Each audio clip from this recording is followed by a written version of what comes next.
하신 그 말씀 가운데 저는 찬양을 부르면서도 조마조마하고 또 이렇게 긴장된 그런 거는 누구나 다 아마 있을 것 같습니다. 기도하는 어떤 그런 시간도 아니고 또 우리가 이때까지 배워왔던 목사님으로부터 배워왔던 어떤 십자가의 복음을 우리가 이제 조금 더 이제 우리 자신의 것으로 또 소화시키고 나눌 수 있는 어떤 이런 기회를 주신 게 어떻게 보면 참 부담으로 이렇게 느껴질지 모르지만 참 우리에게 큰 행복이다 하는 그런 생각을 가져봤습니다. 말씀을 준비하면서 어떻게 하지 뭐 하는 어떤 그런 것들보다는 그래도 뭐 어떤 지식을 전하는 게 아니고 들었던 것들 정리하면서 좀 이렇게라도 하는 게 우리에게 진짜 또 확정이 되어지고 또 준비하면서 또 느끼는 새로운 것들을 우리가 느끼는 것 같습니다. 이 말씀을 이렇게 나누기 앞서 이 주위에서 이제 좀 4월 달로 이렇게 넘어갔으면 좋겠다 했는데 조금 이렇게 빨리 일단 뭐 매도 빨리 맞는 게 낫다고 그러는데 그게 진짜로 그런지 모르겠습니다. 학교에서 보면 매를 이렇게 선생님들이 할 때 앞에 때리는 애들은 아플까봐 조금 덜 때리는지 어쩐지 좀 의문이 가는데 아무튼 빨리 하고 또 뒤에 또 나누시는 어떤 그런 것들에 대해서 또 집중하고 할 수 있는 그런 은혜가 참 중요한 것 같습니다. 그래도 참 구역 식구들이 좀 저에게 많이 힘이 되는 것 같더라고요. 아침에 오자마자 어떤 집사님은 저녁에 잠도 하나도 못 잤겠네요 이렇게 얘기를 하고 또 어떤 집사님은 우리는 다리 뻗고 편하게 잤는데 그러시고 또 이제 그중에 우리 일에는 항상 걱정입니다. 제가 앞에 나가서 이렇게 마이크를 잡으면 너무 길게 할까봐 아까 밥을 퍼면서 옆에 와서 그러더라고요. 제발 오늘은 짧게 하라고 그러는데 뭐 그거는 제가 어떻게 할 수가 없는 것 같습니다. 준비한 대로 또 그렇게 할 것이고 그래도 긴장이 됩니다. 그래서 이렇게 어제 다 이렇게 차분한 마음으로 앉아있는데 이가원 지사님께서 뒤에서 무턱대고 화이팅 그러더라고요. 아무튼 힘이 납니다. 그래. 하여튼 뭐 이렇게 나름대로 짧은 시간이지만 준비한 것들 또 우리가 받았던 어떤 은혜들을 나누는 귀한 시간이 되었으면 참 좋을 것 같습니다. 그래도 제가 맡은 어떤 장은 장수로 보면 참 짧은 장입니다. 짧으면서도 어떤 의미에서 보면 참 중요한 서론을 내려가는 어떤 참 중요한 것들을 이렇게 다루고 있다고 저는 말씀을 이렇게 공부하고 하면서 느꼈습니다. 그리고 이제 뒤로 넘어갈수록 2과 3과 4가 이렇게 7시간, 8시간 이렇게 걸쳐져서 이렇게 우리가 나누는 말씀들이 시간이 거듭될수록 조금씩 더 많이 열려지고 또 앞에 했던 것들에 대해서 자꾸 보충이 되어지고 하면서 아마 언젠가 될지 모르지만 이게 다 한번 끝나고 하는 그 시간쯤 되면 우리의 신앙도 참 많이 성숙해 있으리라 생각합니다. 교회를 다니면서 신앙생활을 이렇게 하지만은 구원의 확신이 없고 또 어떤 많은 의문들 속에 쌓여있고 회의 속에 이렇게 빠져서 생활하는 주위에 많은 사람들, 믿음의 사람들을 볼 수가 있는 것 같습니다. 하나님은 살아계시고 분명 전능하신 하나님이 우리 가운데 항상 역사하고 계시고 늘 사랑하고 계시지만은 근데 왜 우리는 하나님이 그렇게만 멀게 느껴지고 또 이런 어려운 문제들에 빠져서 고민하는 어떤 그런 시간들을 가지는지 모르겠습니다. 우리는 우리의 믿음이 올바른 토대 위에 제대로 정립되어서 가고 있는지 그런 것들을 한번 점검해 볼 필요가 있겠습니다. 고린도후서 3장 15절에 이런 말씀이 있습니다. 너희는 믿음 안에 있는가? 너희 자신을 시험하고 너희 자신을 확정하라. 하나님을 믿고 교회를 다닌다고 해서 모두가 건강한 믿음을 이렇게 소유했다고 보기에는 조금은 무리가 있는 것 같습니다. 우리가 육신의 건강도 자만을 하고 하지만 우리의 육신의 건강을 확신하는 어떤 그런 기준들이 내 스스로 어떻게 하는 판단에 의해서 자가 판단에 의해서 이렇게 판단하는 것보다는 전문적인 어떤 의사의 건강검진을 받아봄으로써 우리 자신의 어떤 건강 상태를 이렇게 냉정하게 평가할 수 있는 것처럼 우리의 믿음 또한 정밀하게 어떤 말씀에 비추어서 이렇게 진단할 필요가 있을 것 같습니다. 사람의 관점과 기준으로 우리의 믿음을 이렇게 진단하고 평가를 한다면 어떻게 보면 참 올바른 결과를 이렇게 도출하기는 참 힘들 것 같습니다. 하나님의 말씀과 어떤 성경적인 관점에서 바라볼 때 정확한 성찰을 할 수 있다고 저는 생각합니다. 이제부터 말씀을 토대로 한 4가지 정도의 어떤 질문을 통해서 우리가 가지고 있고 소유하고 있는 어떤 믿음의 현주소를 한 번씩 점검해 보도록 하겠습니다. 오라 나는 공고한 사람이로다. 많이 듣는 말씀, 사도 바울의 고백입니다. 그리고 나는 망하게 되었도다 하며 자신의 모습을 돌아봤던 이사야의 고백처럼 하나님의 말씀을 통해서 우리의 믿음의 실상을 발견할 수 있고 또 주님이 원하시는 믿음을 소유하시는 저와 여러분들이 되시기를 기원해 봅니다. 그 첫 번째 질문으로 회개가 되셨습니까? 라는 부분을 한번 살펴보겠습니다. 마가복음 1장 15절에 이르시되 때가 찼고 하나님의 나라가 가까웠으니 회개하고 복음을 믿으라. 마태복음 4장 7절에 또 이런 말씀이 있습니다. 이때부터 예수께서 비로소 전파하여 이르시되 회개하라 천국이 가까워왔느니라. 광야에서 외치던 어떤 세례 요한의 사역과 예수님께서 공생애를 시작하시면서 시작하신 어떤 그 첫걸음에서 시작하신 말씀의 어떤 동일한 말씀을 하고 있음을 보게 됩니다. 그것이 바로 회개를 하였습니까? 하는 어떤 그런 회개에 대한 질문을 던지고 있는 것을 보게 됩니다. 회개라는 단어는 어떤 메타노에노라는 어떤 그런 말로서 마음이나 목적을 바꾸고 또 죄에 대한 어떤 심리적인 어떤 행위 그리고 변화를 포함해서 그릇된 길에서 이렇게 돌이키는 어떤 그런 것들을 담고 있다고 볼 수가 있습니다. 어떤 면에 또 다른 의미로서 이렇게 보면 죄를 미워하는 어떤 그런 마음의 변화 또 그리고 죄를 떠나서 살고자 하는 어떤 생활의 우리의 변화를 넓게 이렇게 포함하고 있는 걸 볼 수 있습니다. 사도행전 2장 38절에 베드로가 가로되 너희가 회개하여 각각 예수 그리스도의 이름으로 세례를 받고 죄 사함을 얻으라. 그리하면 성령을 선물로 받으리니 이런 말씀을 통해서 동일하게 베드로도 회개를 이렇게 촉구하고 있는 모습을 볼 수가 있습니다. 다시 말해서 어떤 회개는 세례를 받고 제사함과 성령을 받을 수 있는 어떤 첫 관문이라고 볼 수가 있습니다. 마태복음 16장 24절에 아무든지 나를 따라오려거든 자기를 부인하고 자기 십자가를 지고 나를 쫓을 것이니라.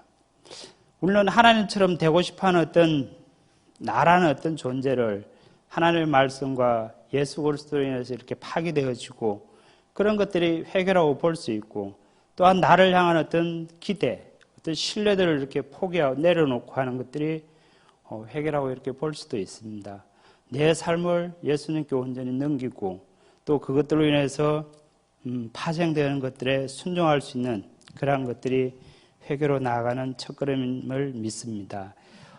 보편적으로 사람들에게 이렇게 회개를 이렇게 얘기를 하고 회개하라고 이렇게 얘기를 하면 보통 느끼는 어떤 그런 관념들은 사건들에 대한 어떤 잘못된 어떤 그런 행동들에 대한 인식을 하고 또 다시는 그 길로 들어가지 않고 저지르지 않고 하는 어떤 그런 돌이킴을 이렇게 많이 얘기하고 느끼고 있습니다.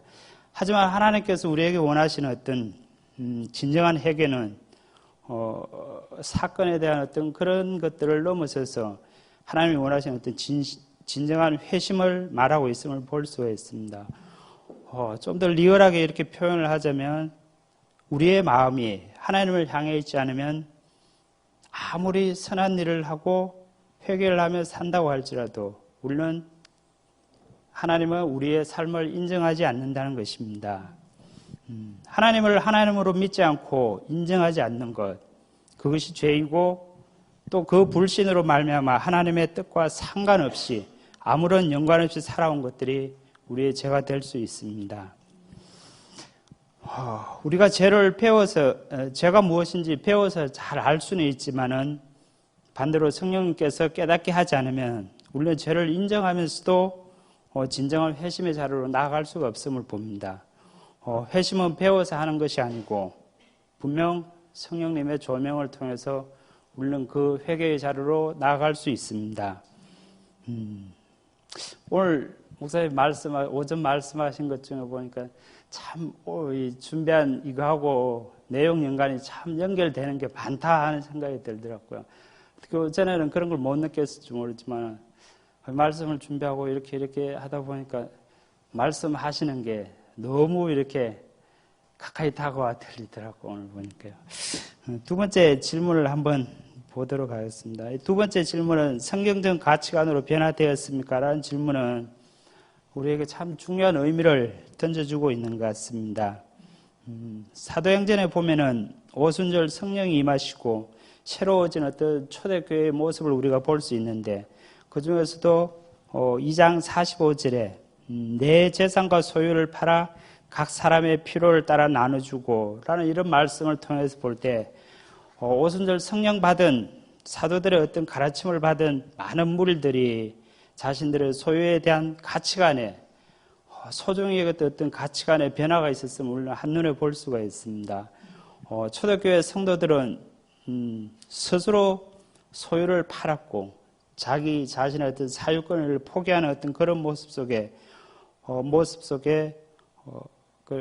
포기하고 자신들의 어떤 형제를 위한 사랑으로 이렇게 포커스를 돌려서 헌신으로 이렇게 돌아가는 모습을 보면서 자발적인 어떤 공동체의 교회의 어떤 자발적인 공동체의 모습을 바라보면서 참 우리에게 교회의 어떤 모습을 보게 되는 어떤 도전이 되는 것 같습니다.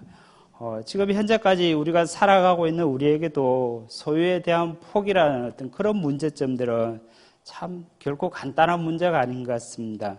참 어려운 결단이고 그런 걸 볼 수가 있습니다. 가치관이라고 하는 것은 반드시 성경적인 어떤 그런 근거에 의해서 형성이 되어야 됩니다. 현재 내가 가장 중요하게 여기고 있는 것들이 무엇입니까? 그것들을 우리가 종이에다가 이렇게 적어보면은 금방 알 수가 있습니다. 우리는 자신이 현재 가장 올바르게 인식하고 여기고 있는 우선순위, 그리고 더 많은 시간들을 투자하고 있고 또 가치를 두고 있는 어떤 그런 것들을 오래 생각하지 않아도 금방 이렇게 머릿속에 급하게 떠오르는 것들을 이렇게 하나씩 정리를 해보고 생각하고 배열을 이렇게 쭉 해보면은 우리가 어디에 마음을 두고 있고 우리의 가치관이 어디에 있는지 금방 알아볼 수 있는 것 같습니다. 현재 우리 자신들이 무엇을 중요하게 여기고 어떤 것들을 우선순위로 중요하게 여기고 있는지를 우리는 한번 생각해 봐야 될 것 같습니다.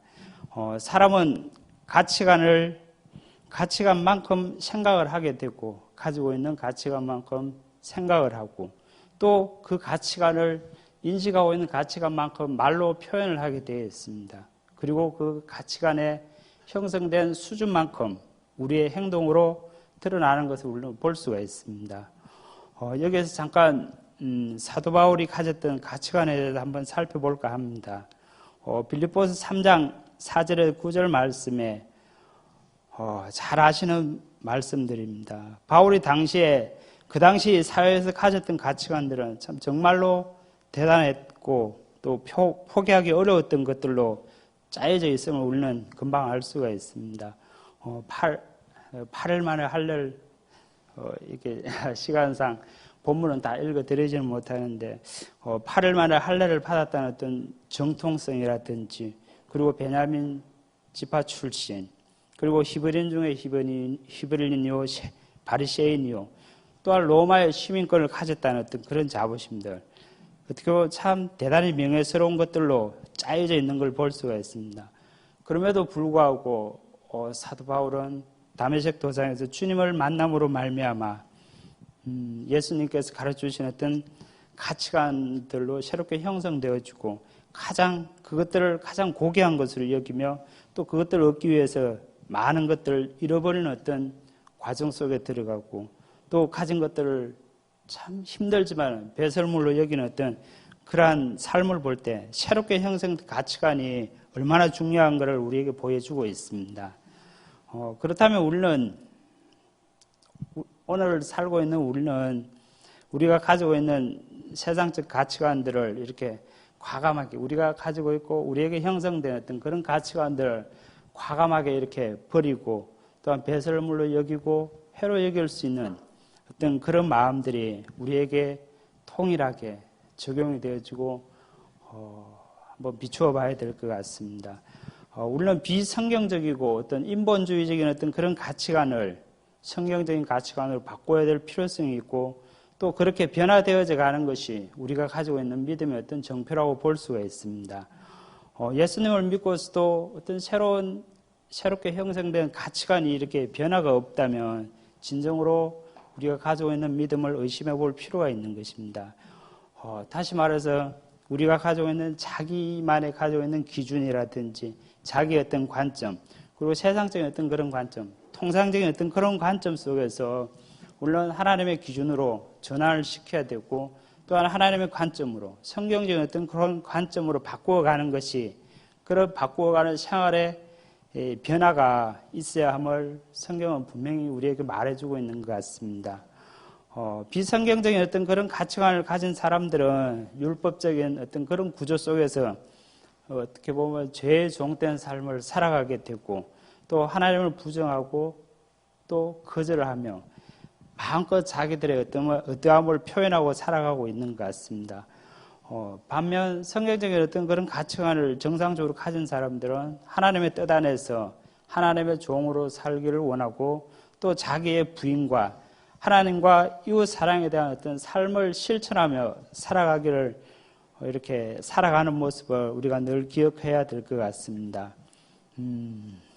조금은 딱딱한 어떤 느낌이 드는데 또 세 번째로 하는 질문 하나님을 사랑하게 되셨습니까? 라는 질문을 통해서 하나님은 우리에게 무엇을 요구하고 계시는지 한번 좀 생각을 해보면 좋을 것 같습니다. 이사야 1장 10절에 15절의 말씀에는 누구보다도 열심히 있었던 어떤 유대인들의 어떤 예배 드리고 했던 어떤 그런 모습들을 볼 수가 있습니다. 그러나 그들의 주님을 향해서 이렇게 예배 드리고 살아갔던 어떤 그런 모습들을 보면서 하나님께서 이렇게 평가하는 모습들은 참 사뭇 다른 어떤 그런 걸 보게 됩니다.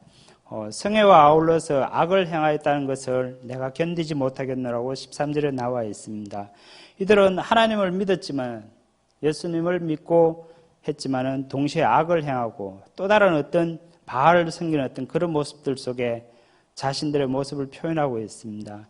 이러한 어떤 이중적인 어떤 삶에 대한 하나님의 어떤 평가는 그들을 바라본 유대인들의 삶을 바라본 평가는 소돔의 관원이라고 표현을 했고 또한 고모라의 백성이고 허물어진 백성이라고 표현하며 또한 행악자, 부패한 자식이라고 명하면서 심지어 범죄한 어떤 나라로 이렇게 단정 짓고 있음을 보게 됩니다. 주님께서 이렇게 내린 어떤 평가를 그 어느 누가 냉혹하다, 냉철하다 이렇게 말할 수가 있겠습니까? 그러면 왜 하나님께서는 이들의 믿음을 부정하셨는지 우리가 한번 생각해 볼 필요가 있습니다. 성애와 함께 악을 행하였다고 말하고 있는데 그들은 또 한 걸음 더 나아가서 하나님과 우상을 섬긴 것을 하나님께서 나를 버렸다, 나를 떠났다라고 이렇게 표현하고 계십니다. 우리가 보면 어떻게 보면 이스라엘 백성들은 하나님을 떠나 살았던 게 참 적은 것 같아요. 하나님을 떠나 살지 않았다고 우리는 볼 수 있는데 그러나 하나님의 평가는 다릅니다. 우상을 겸하여 섬긴 그들을 향하여서 하나님은 분명 나를 떠났고 나를 버렸다고 표현하고 있습니다.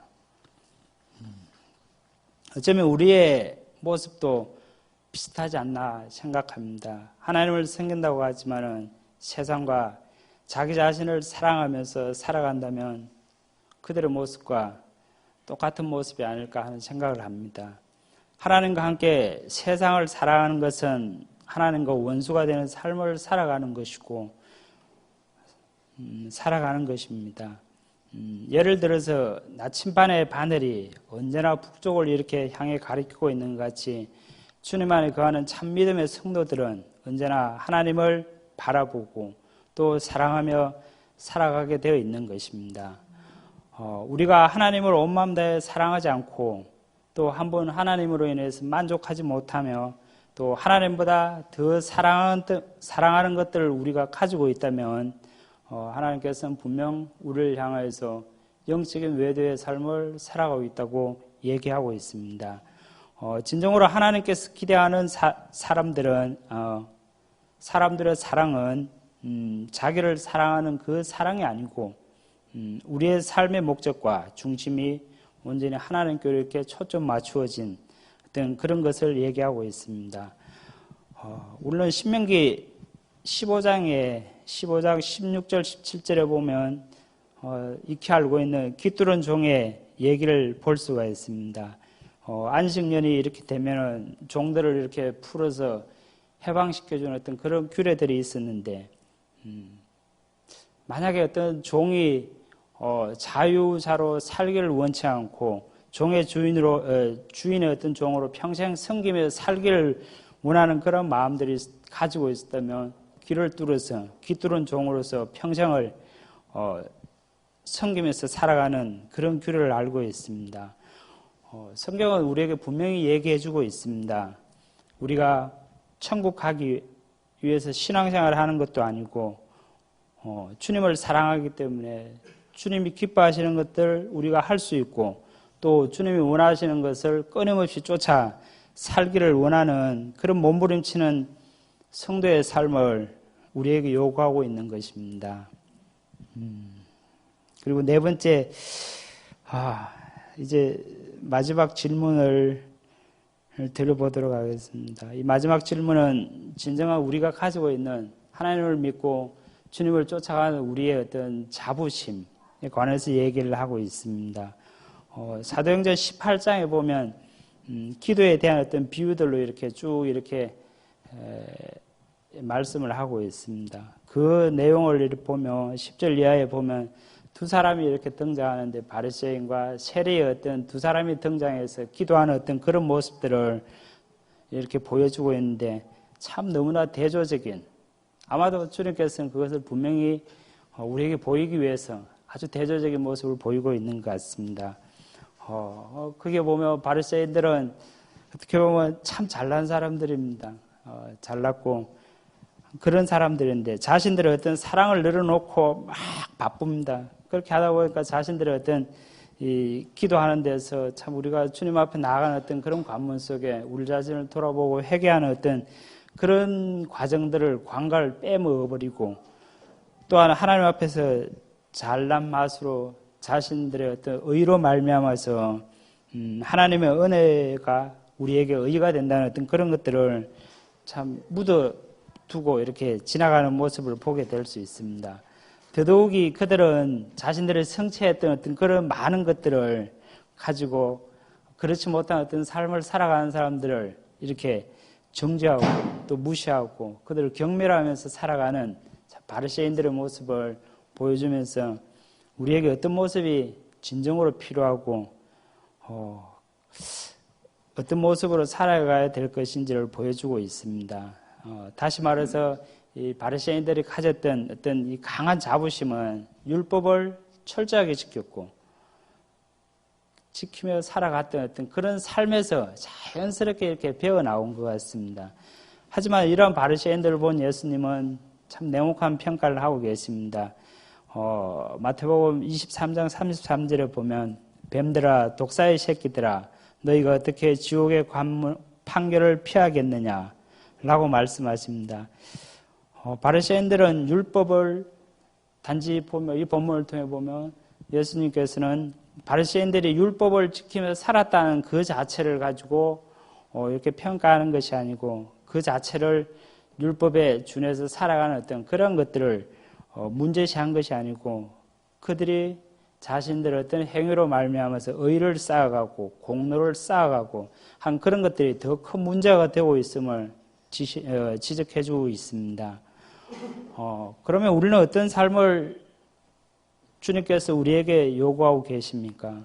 우리가 하나님께 축복을 받거나 또한 상급을 받기 위해서 하는 것들, 어떻게 보면 사람들에게 칭찬받고 또 인정받고 싶어하고 하는 많은 일들이 어쩌면 우리 자신들에게 우리 자신을 위한 일로 이렇게 드러나게 되고 나를 위한 의로 쌓이고 또 공로로 쌓여가는 그런 일들이 우리에게 많지 않은지 참 궁금합니다. 믿는 성도가 하나님의 축복과 또한 하나님의 주신 어떤 상급을 받지 말라는 얘기는 결코 아닙니다. 하나님께서 주님이 기뻐하시는 어떤 그런 순종으로 말미암아서 하나님이 원하시는 믿음의 행위가 요구되는 줄 우리에게 얘기하고 있습니다.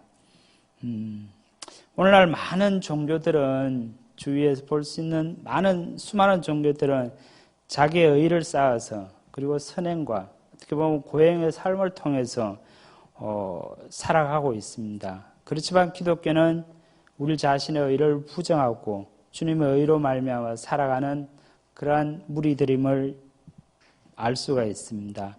어떻게 보면 참 불행하게도 지금도 많은 교회들 속에는 예배, 기도, 헌금, 그리고 우리가 하고 있는 구제나 헌신, 그리고 성경을 읽고 등등의 많은 것들을 동원해서 어쩌면 우리 자신의 의로 쌓아가고 있는 것들이 우리에게 없지는 않은지 한번 좀 살펴볼 필요가 있습니다. 엊그제 저희들 구역 모임을 참 잘하고 있습니다. 다른 구역도 잘하고 있으리라 믿는데 엊그제 구역 모임 때 그래도 이제 얼마 안 남았으니까 나누는 걸 이렇게 이제 구역 모임에서 나누는 것들을 또 정리하고 이렇게 하고 해야 되는데 그 과정 속에 보니까 참 돌아가면서 얘기를 많이 나눕니다. 그 중에 이제 그 김한신 집사님의 마지막 말이 저는 참 기억에 남더라고요. 항상 집사님은 굵직한 얘기를 합니다. 뭐 말은 그렇게 많지는 않으시지만은 그래도 중요하고 해야 될 때 꼭 말을 이래 하시는데 그 네 번째 요 질문에 대한 해답을 주시더라고요. 우리가 하나님을 믿고 있는 이 자체, 하나님을 믿고 있는 이 자체가 얼마나 큰 자부심인지 딱 한마디로 얘기를 하시더라고요. 진짜 우리는 이 자부심 속에서 주님을 섬기고 살아가야 될 것 같습니다. 이제 갈라디아서 6장 14절의 어떤 사도 바울의 고백을 들어보면서 결론을 내려볼까 합니다. 갈라디아 6장 14절에 그러나 내게는 우리 주 예수 그리스도의 십자가 외에 결코 자랑할 것이 없으니 그리스도로 말미암아 세상이 나를 대하여 십자가에 못 박히고 내가 또한 세상에 대하여 그러하니라. 하나님의 사랑은 참 어떤 율법적인 보상이 아니고 하나님의 자녀에 대한 전적인 어떤 사랑이라고 이렇게 볼 수 있습니다. 우리의 유일한 자부심은 하나님이 내 아버지시고 또 예수 그리스도만이 내 자랑이 되어야 될 것 같습니다. 너무 본문 정식으로만 해서 그런지 좀 딱딱한 것 같은데 다음번에는 조금 보완을 하도록 하겠습니다. 기도하고 마치도록 하겠습니다.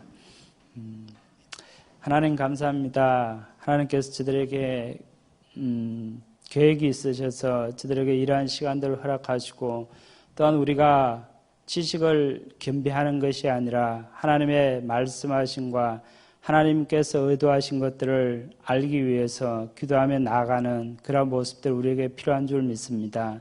우리가 하는 이 고백들이 우리가 나누는 이 과제들이 정말 많은 사람들이 들을 수 있도록 주님 인도하여 주시옵소서.